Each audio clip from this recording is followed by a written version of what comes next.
আপনারা ইতিমধ্যে অবগত হয়েছেন মোসাম্মদ হীরা খাতুন, ওনার বাড়ি মাগুরা জেলার শালিকাতে। উনি মাগুরা জেলার বঙ্গবন্ধু সৈনিক লীগের সাংগঠনিক সম্পাদক ছিলেন।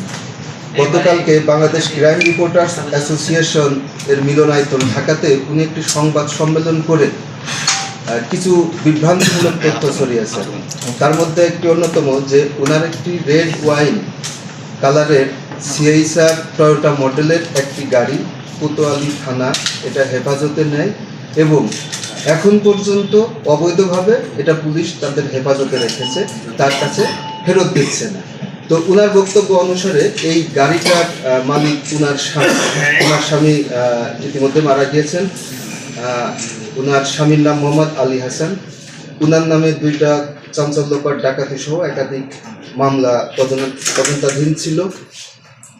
তো আসল ঘটনা হলো যে গত 27/3/2026 তারিখে একজন জনৈক ব্যক্তি ফোন করে কোতোয়ালি থানা পুলিশকে জানায় যে থানার রাস্তার উল্টা পাশে যে রিচম্যান নামক একটি পোশাকের শোরুম আছে, ওখানে অনেকক্ষণ যাবত একটা রেড ওয়াইন কালারের টয়োটা ব্র্যান্ডের সিএইচআর গাড়ি রাস্তার উপর পড়ে আছে এবং স্বাভাবিকভাবে যান চলাচলের সমস্যা হচ্ছে। তো অনেকক্ষণ ধরে তাদের মালিক অথবা ড্রাইভারকে খোঁজাখুঁজি করে পাওয়া যায়নি।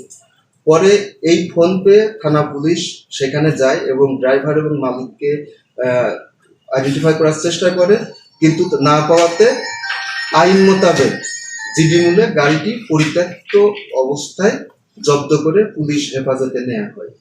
এরপরে এই মোসাম্মদ হীরা খাতুন থানায় এসে এই গাড়িটি তার বলে দাবি করে। তখন কোতোয়ালি থানা থেকে তাকে পরামর্শ দেওয়া হয়, যেহেতু এটা জিডি মূল্যে জব্দ করা হয়েছে, তাকে তার প্রপার ডকুমেন্টস আদালতে দেখিয়ে এই গাড়িটি তার নামে হস্তান্তরের একটা আদেশনামা নিয়ে আসার জন্য। কিন্তু দুঃখের বিষয় যে তিনি অদ্যাবধি এই আদেশনামা নিয়ে আসেননি। উপরন্ত এই বিভিন্ন সংবাদ সম্মেলনের মাধ্যমে উনি এই মাগুরা জেলার পুলিশ সহ অন্যান্যদের বিরুদ্ধে নানাবিধ যশোর জেলা কোতোয়ালি থানার পুলিশের বিরুদ্ধে এবং অনেকের বিরুদ্ধে বিভিন্ন বিভ্রান্তিকরমূলক তথ্য প্রচার করছে, যেটা আমাদের জন্য রীতিমতো অসম্মানের। তো এই যশোর জেলা পুলিশ এর তীব্র নিন্দা করছে।